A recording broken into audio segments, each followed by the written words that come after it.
The Boss Ranger, Zidane, real spicy, Richo.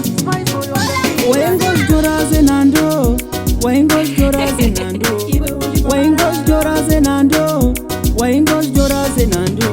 Kinga Vachi, Chakakosha Pasipano, Kinga Pura Utano, Chakakosha Pasipano, Kinga Vamari Inopera Inga Wani, Chakakosha Pasipano, Kinga Pura Utano, Chakakosha Pasipano, Kinga Vamari Inopera Inga Wani. Kwa Mbonje Pauma, Ndamba Guza, Asindaka Guza Wani, Manangu Zoda Izucha Shfira, Azucha Vachopadi Uchiziva, Wengos Joras and Ando, Wengos Joras and Ando, Wengos Joras and Ando, Wengos Joras and Ando.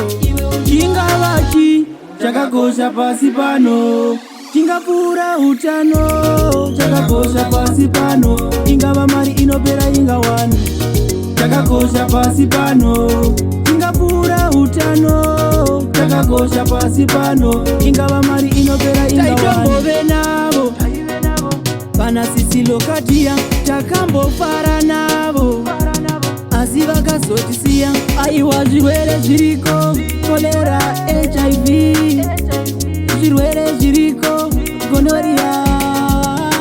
Kinga Vachi, Chakakosha Pasipano, Kinga Pura Utano, Chakakosha Pasipano, Kinga Vamari Inopera Inga Wani, Chakakosha Pasipano, Kinga Pura Utano, Chakakosha Pasipano, Kinga Vamari Inopera Inga Wani. Kwa Mbonje Pauma, Ndamba Guza, Asindaka Guza Wani, Manangu Zoda Izucha Shfira, Azucha Vachopadi Uchiziva, Wengos Joras and Ando, Wengos Joras and Ando, Wengos Joras and Ando, Wengos Joras and Ando.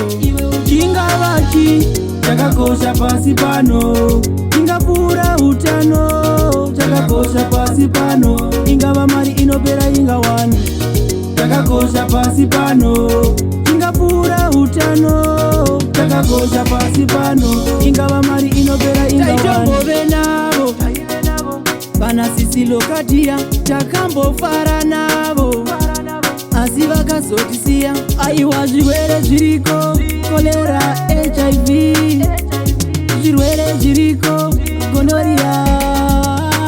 Kinga Vachi, Chakakosha Pasipano, Kinga Pura Utano, Chakakosha Pasipano, Kinga Vamari Inopera Inga Wani, Chakakosha Pasipano, Kinga Pura Utano, Chakakosha Pasipano, Kinga Vamari Inopera Inga Wani. Kwa Mbonje Pauma, Ndamba Guza, Asindaka Guza Wani, Manangu Zoda Izucha Shfira, Azucha Vachopadi Uchiziva,